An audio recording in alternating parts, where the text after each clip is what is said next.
Graça e paz em nome de Jesus. Abramos em Tessalonicenses capítulo 2.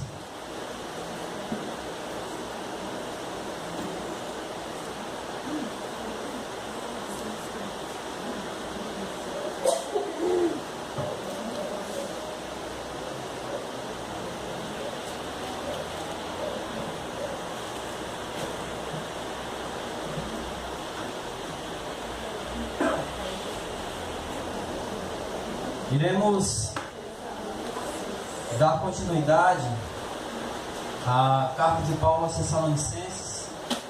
E semana passada eu não pude estar aqui, estava com uma crise de garganta muito forte. Eu quero agradecer o Flávio por ter me substituído, por ter não apenas me substituído, mas me substituído muito bem.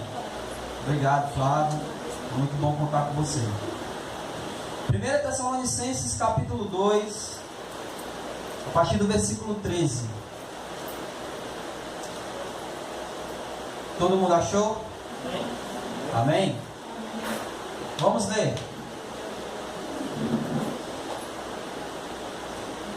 Outra razão ainda temos nós para incessantemente dar graças a Deus. É que tendo vós recebido a palavra que de nós ouvistes, e que é palavra de Deus, acolhestes não como palavra de homens, e sim como, em verdade é, a palavra de Deus, a qual, com efeito, está operando eficazmente em vós os que credes. Tanto é assim, irmãos, que vos tornastes imitadores das igrejas de Deus existentes na Judéia em Cristo Jesus.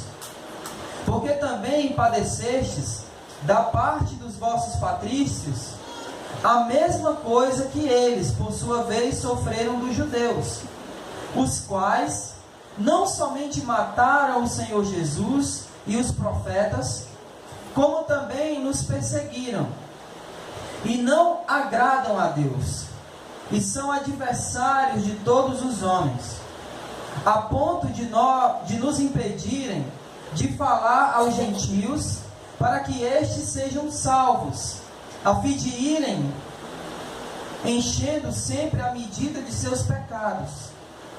A ira, porém, sobreveio contra eles definitivamente. Vamos orar.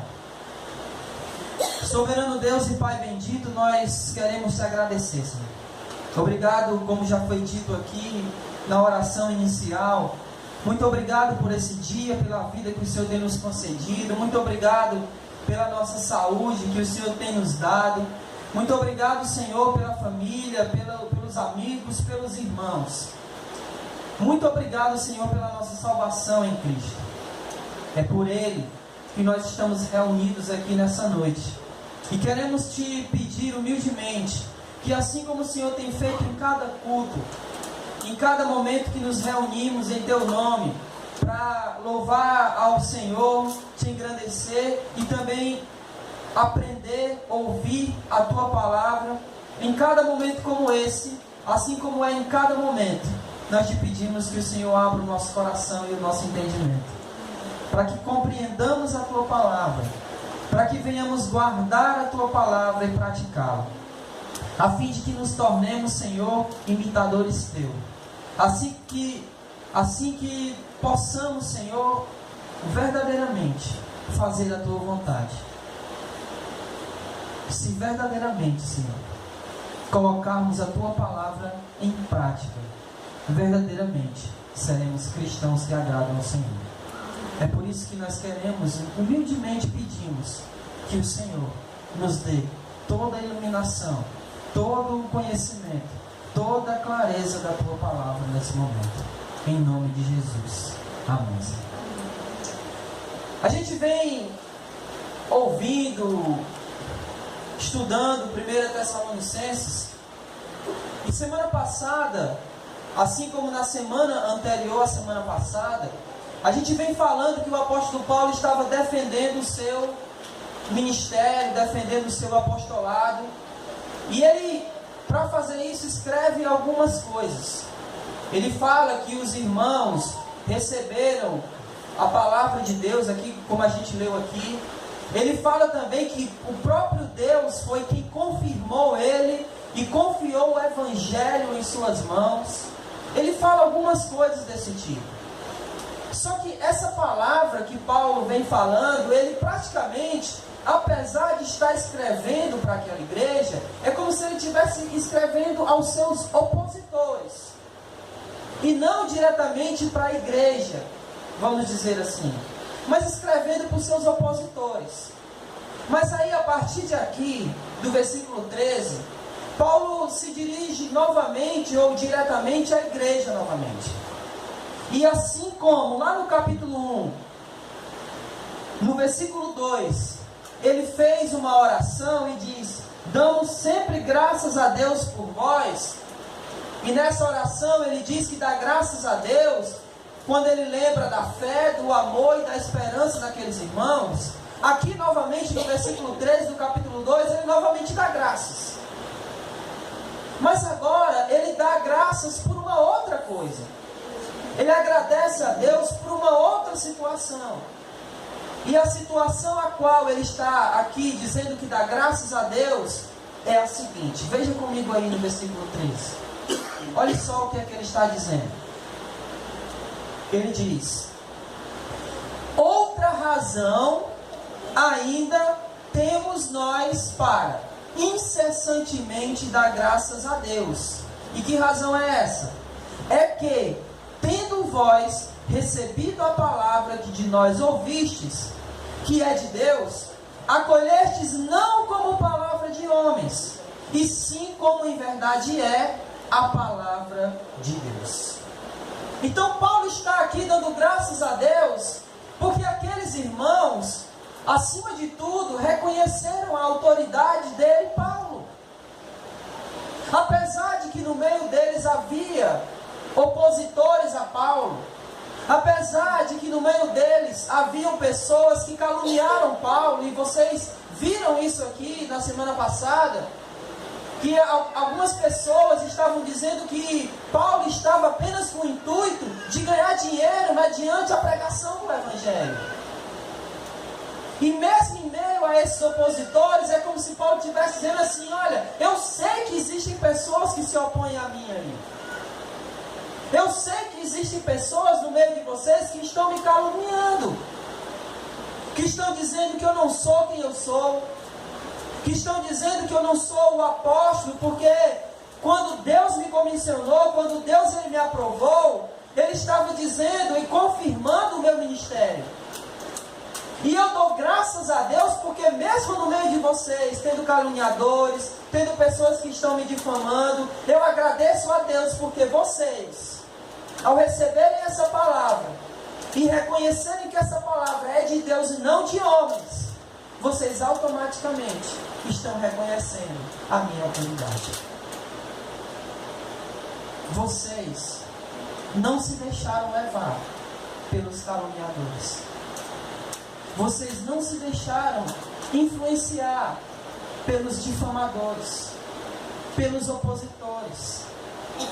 Pelo contrário, vocês reconheceram que essa palavra que eu estou pregando, ou que eu preguei no meio de vocês, não é uma palavra de homens, não é uma palavra vinda de mim, mas sim uma palavra que veio diretamente de Deus, porque de fato é a palavra de Deus. E essa palavra a qual Paulo estava se referindo é o Evangelho de Jesus. Ele estava dizendo que essa pregação dele, essa palavra dele, essa palavra que ele anunciou, não vinha dele, mas vinha da parte do próprio Deus. Eles reconheceram que Paulo era alguém que era embaixador de Cristo. Porque se a palavra que Paulo estava pregando não vinha dele, mas vinha de Deus, então o próprio Paulo era um representante de Deus.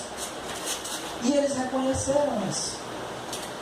Eles reconheceram os ensinamentos de Paulo, não como ensinamento de Paulo, mas como ensinamento de Deus. Eles reconheceram que a pregação de Paulo não era uma pregação de Paulo, mas era uma pregação de Deus. Eles reconheceram que o evangelho que Paulo pregava não era um evangelho baseado em Paulo, mas era um evangelho baseado em Deus. E, consequentemente, eles estavam afirmando e reconhecendo a autoridade de Paulo. Irmãos, isso é fundamental para a nossa fé cristã. É fundamental para a nossa fé cristã entendermos que os ensinamentos, ou principalmente percebermos quando os ensinamentos são de Deus, ou quando são dos homens. É fundamental para a nossa fé cristã que, ao identificarmos esse ensinamento como ensinamento de Deus, reconhecermos que é da parte do próprio Deus esse ensinamento. Porque quando não fazemos isso, irmãos, quando nós não reconhecemos e nos deixamos submeter a esses ensinamentos de Deus, nós nunca iremos praticar. Nunca. Enquanto nós não nos submetermos a esses ensinamentos, como ensinamentos de Deus, vindo de Deus, nunca iremos praticar. Quer ver uma coisa, um exemplo? Quantas pregações nós já ouvimos sobre santidade? Quantas?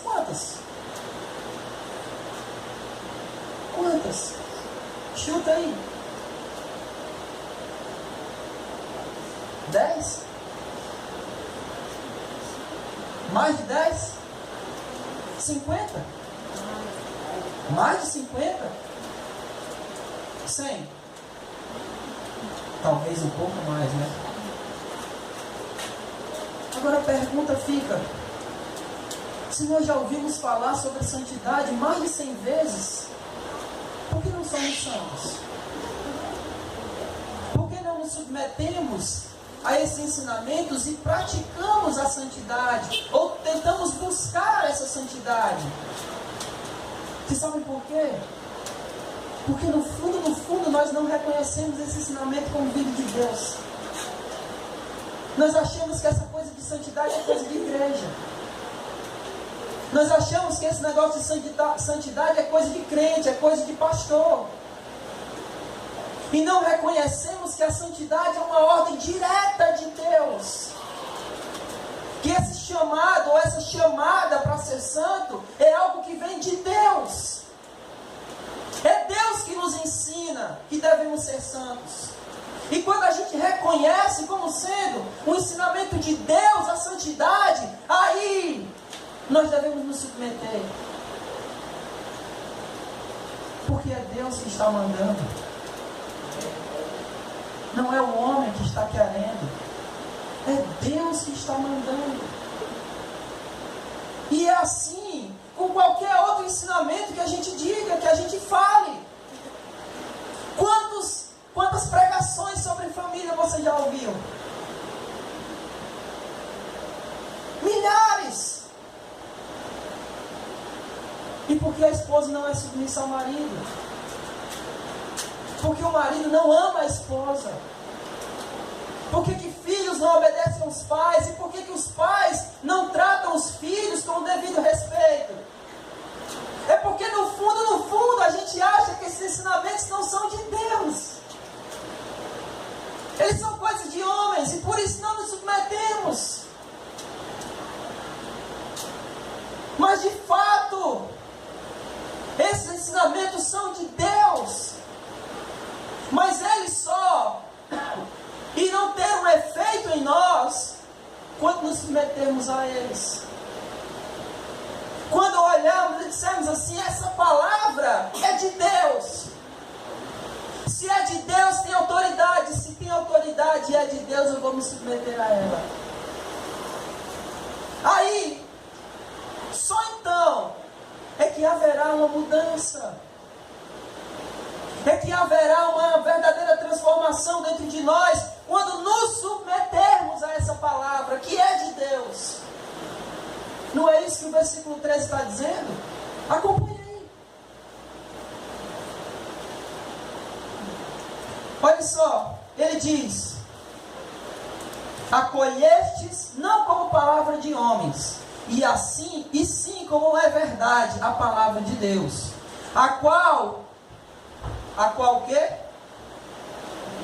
Com efeito está operando eficazmente em vós os que credes. Quando foi que essa palavra começou a fazer efeito? Quando foi que ela começou a operar eficazmente naqueles que creram? Quando eles reconheceram que era palavra de Deus. Enquanto não reconhecermos que os ensinamentos que nós ouvimos é de Deus e nos submetermos a Ele, nada vai mudar. Não vai ter operação em nada. O nosso coração continuará igual. Os nossos pensamentos serão o mesmo. A nossa forma de viver, nada vai mudar. Enquanto não nos submetermos e reconhecermos os ensinamentos como sendo de fato, como eles são, a palavra de Deus. Amém? Vocês creem assim? De verdade?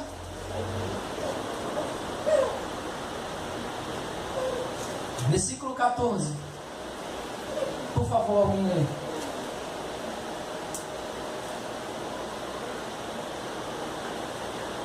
Tanto é assim, irmãos, que vos tornastes imitadores das igrejas de Deus existentes na Judéia, em Cristo Jesus. Porque também padecestes, da parte dos vossos patrícios, as mesmas coisas que eles, por sua vez, sofreram dos judeus. Tanto assim é verdade, que vocês se tornaram imitadores das igrejas. É tanta verdade que vocês reconheceram a palavra, e é tanto é verdade que ela operou eficazmente em vocês, que vocês se tornaram imitadores. Imitadores de quem? Das igrejas. Vocês se tornaram imitadores quando? Quando foi que eles se tornaram imitadores, irmãos? Quando foi?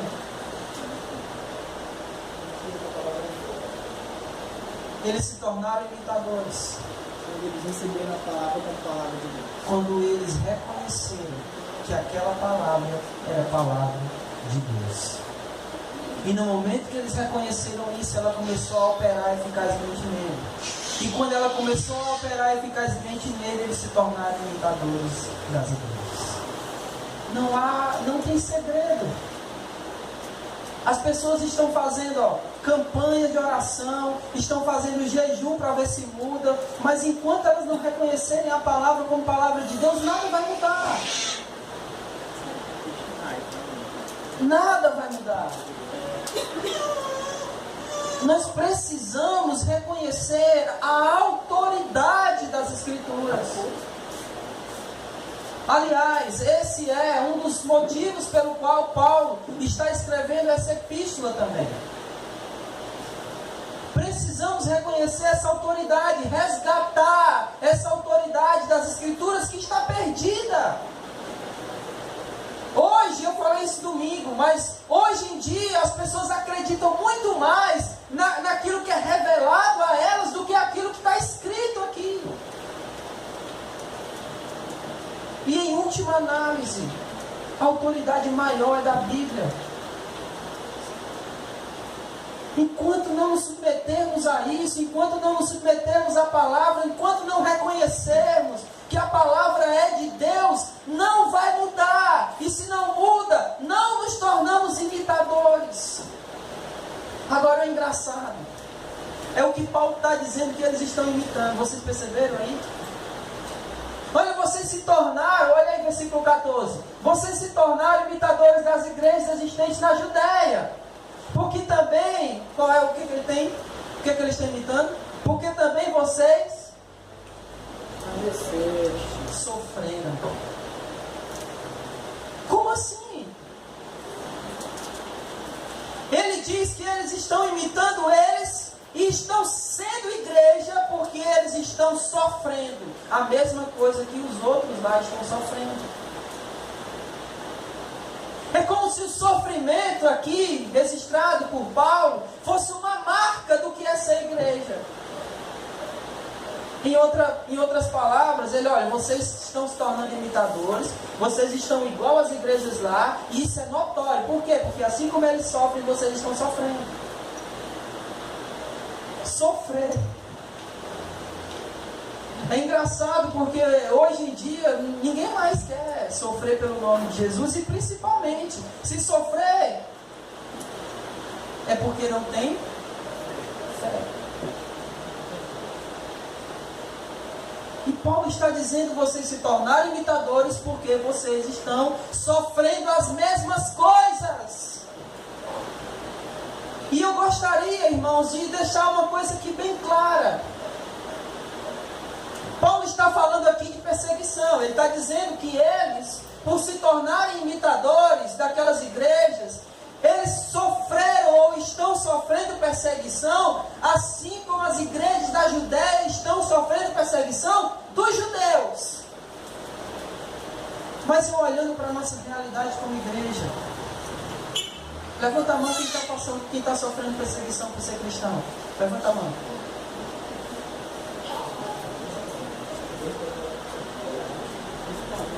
Eu quero dizer que se o mundo não nos perseguir, irmãos, preste atenção no que eu vou dizer para você. Se o mundo não nos perseguir simplesmente porque somos cristãos, tem alguma coisa errada com o nosso cristianismo. Tem alguma coisa errada. Porque se a igreja está compactuando com o mundo, tem alguma coisa errada com a igreja. Então sofrer perseguição é uma marca do cristão, porque ele não pode compactuar. A luz não compactua com as trevas. Se nós, como igreja, não sofremos nenhum tipo de perseguição, tem alguma coisa errada com a gente. Ou a gente está compactuando com o mundo, ou nem cristão a gente está sendo. Eu quero que você, por favor, abra comigo aí Mateus 10. Porque talvez você ou eu, com certeza nós não sofremos as mesmas perseguições que eles sofreram aqui. Mas talvez você sofra perseguição de outras maneiras. E eu quero simplesmente encorajar vocês. Eu peço que o irmão leia do versículo 34 de Mateus 10 ao versículo 37.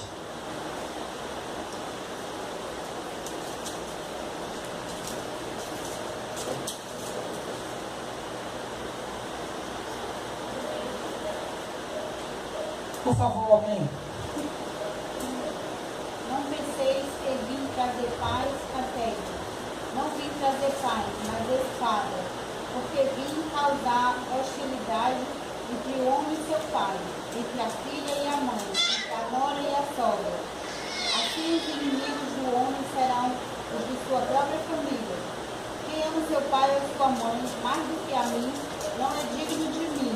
Quem ama seu filho e sua filha mais do que a mim, não é digno de mim. Eu lembro que a primeira pessoa da nossa família paterna, da minha família paterna, a se converter foi minha avó, a mãe do meu pai. E essa minha avó sofreu muita perseguição dos filhos. Porque os filhos não aceitavam que ela fosse cristã, que ela fosse crente. E muitos deles se afastaram dela. Esse versículo aí mostra claramente que a perseguição ou os inimigos, por assim dizer, são os da nossa própria casa. São eles que vão dizer: você é crente agora? Vixe. Eu lembrei do Beto, ele falando sobre a mãe dele, né, que ela disse, como foi, Beto, que ela disse que não... Se me andar na casa dela, eu era crente. Se não sofrermos perseguição de nenhuma maneira, irmãos, é porque tem alguma coisa errada conosco, com o nosso cristianismo. Mas eu quero aqui apenas encorajar vocês. Porque porque se vocês estão sendo perseguidos de alguma maneira, quer por amigos, quer por familiares, é porque é assim que é para ser. É assim que tem que ser. Porque o mundo vai nos perseguir. O discípulo não é maior do que quem? Do que o mestre. Se perseguiram o mestre, vão perseguir os discípulos. Volte, por favor, para 1 Tessalonicenses.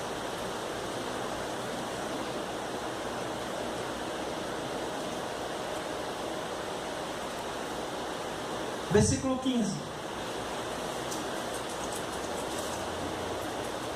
Alguém, por favor.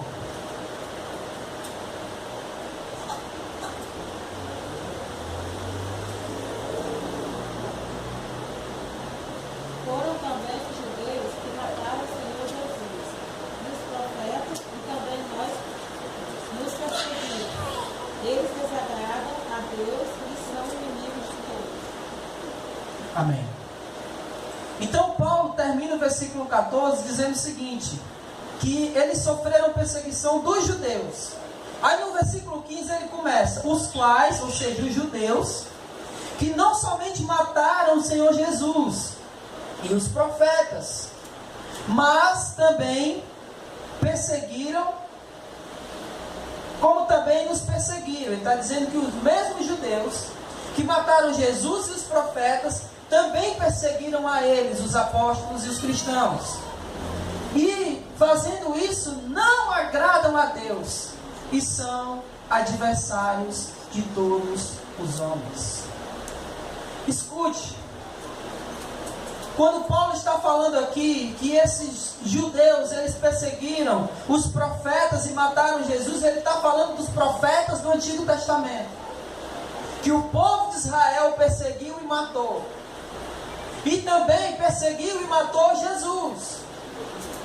E também perseguiu os próprios apóstolos e cristãos. E notem uma coisa aqui, como é que Paulo sabe disso? Como é que Paulo tem tanta certeza disso? Primeiro, porque ele é um estudioso do Antigo Testamento.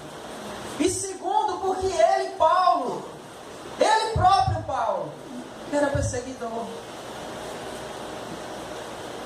Ele era judeu, e era um judeu que perseguia os cristãos. E sabia que todo judeu o judeu mais assíduo, mais rigoroso, iria perseguir os cristãos. Porque na mente dos judeus, o cristianismo era uma seita que precisava ser exterminada. E Paulo estava dizendo isso aqui.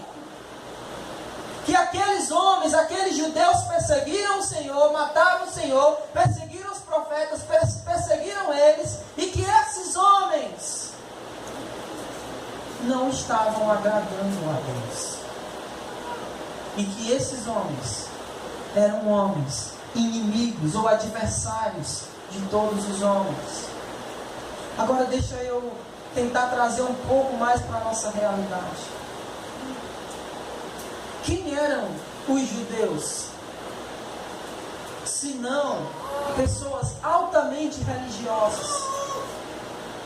Pessoas que na sua mente estavam agradando a Deus. E aí, quantas pessoas hoje em dia são altamente religiosas e acham que estão agradando a Deus? Mas de fato são opositores. E não estão agradando a Deus. Paulo vai falar isso no versículo 16, mas eu quero apenas falar sobre esse grupo religioso. Que esse grupo religioso, que muitas vezes, por ser religioso, acha que estão agradando a Deus.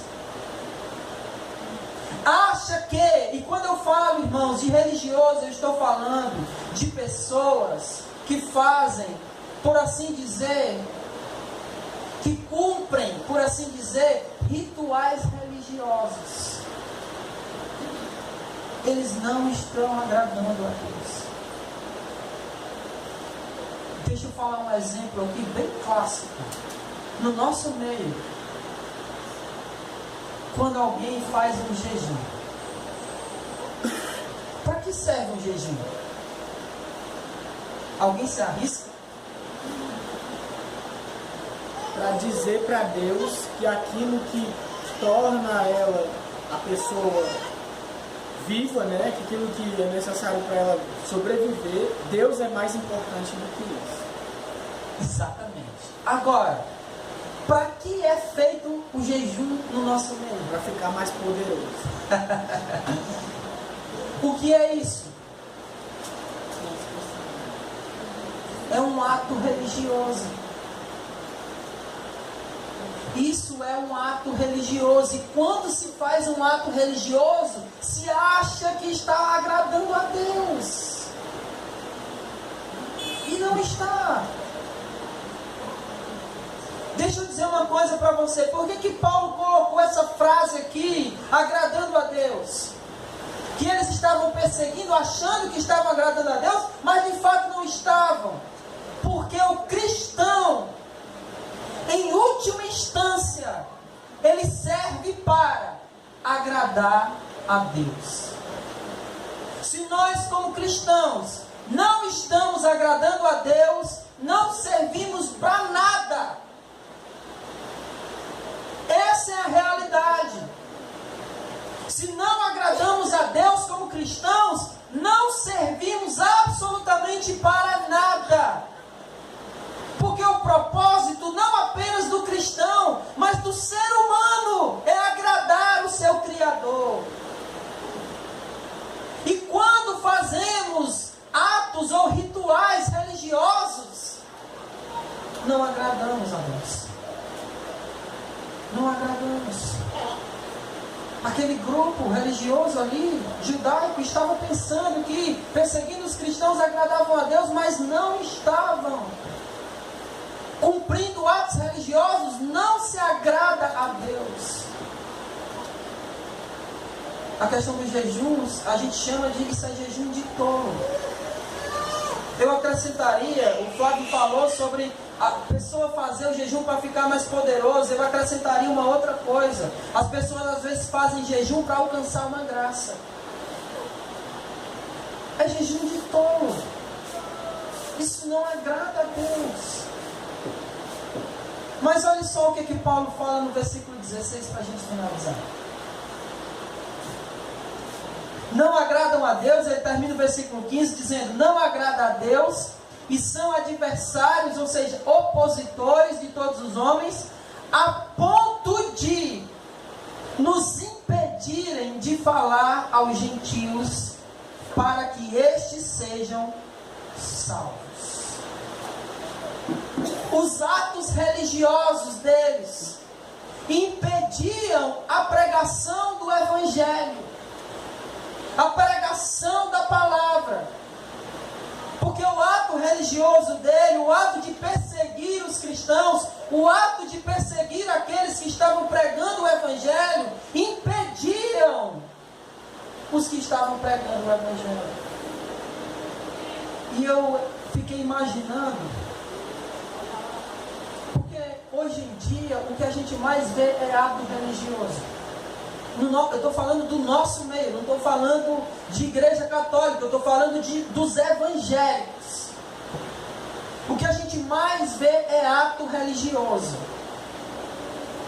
Eu vi esses dias algumas bandejas, eu acho que eram umas 4 bandejas, e os líderes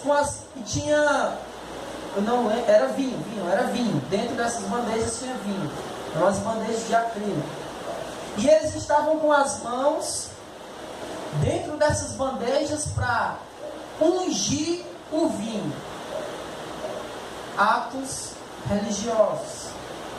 Eu vi esses dias um grupo de pastores jogando sal naquele rio lá de Mariana. Atos religiosos. Eu vi esses dias um pseudo-pastor desses aí pegar uma toalha, enxugar o suor e passar a toalha na pessoa para ela ser curada. Ato religioso. Eu vi pessoas pedindo dinheiro em nome de Deus. Atos religiosos. E o que esses atos religiosos fazem, se não se colocar em oposição à pregação do Evangelho? Vocês sabem por quê? Porque quem vê de fora pega todos os evangélicos e coloca no mesmo saco. E quem é que vai querer ouvir alguma coisa de um monte de maluco jogando sal dentro do rio? Quem é que vai querer ouvir alguma coisa de um monte de gente pedindo dinheiro em nome de Deus? Quem é que vai querer ouvir alguma coisa de um bando de pessoas que colocam uma piscina no meio de um salão e fica dando 7 mergulhos dentro dela? Oposição à pregação do Evangelho. Atrapalha a pregação do Evangelho. Paulo sofreu com isso e hoje nós sofremos também. Sofremos. Porque as pessoas não acreditam mais, não dão mais credibilidade ao Evangelho por conta desses atos religiosos. Essa é uma realidade dura e feia, mas infelizmente é uma realidade. Paulo termina o versículo 16 dizendo: a fim de terem achado, ou melhor, a fim de irem enchendo sempre a medida dos seus pecados. Ele está dizendo que aqueles que fazem oposição ao Evangelho ou contribuem negativamente para a pregação do Evangelho ou contra a pregação do Evangelho, eles estão enchendo a medida dos seus próprios pecados. A ira, porém, sobreveio contra eles definitivamente, de uma vez por todas. No caso aqui, alguns comentaristas dessa passagem estão dizendo que essa ira que veio sobre eles, Paulo está se referindo à destruição do templo de Jerusalém no ano 70. Porque eles estavam perseguindo, os judeus estavam perseguindo, e a ira de Deus veio sobre eles de uma vez por todas. Mas a ira de Deus irá também se manifestar contra os opositores atuais da nossa época. Contra aquelas pessoas que de uma maneira ou de outra têm contribuído negativamente para a pregação do Evangelho. Que em nome de Jesus nós não sejamos essas pessoas. Pelo contrário, que nós possamos, irmãos, compreender que a palavra pregada é a palavra de Deus. Que nós possamos nos submeter a ela, para que em nós opere eficazmente toda a mudança necessária. E assim, não venhamos a nos tornar pessoas que fazem atos religiosos pensando agradar a Deus, mas que no fundo, estão atrapalhando a pregação do Evangelho. Amém? Que Deus nos abençoe.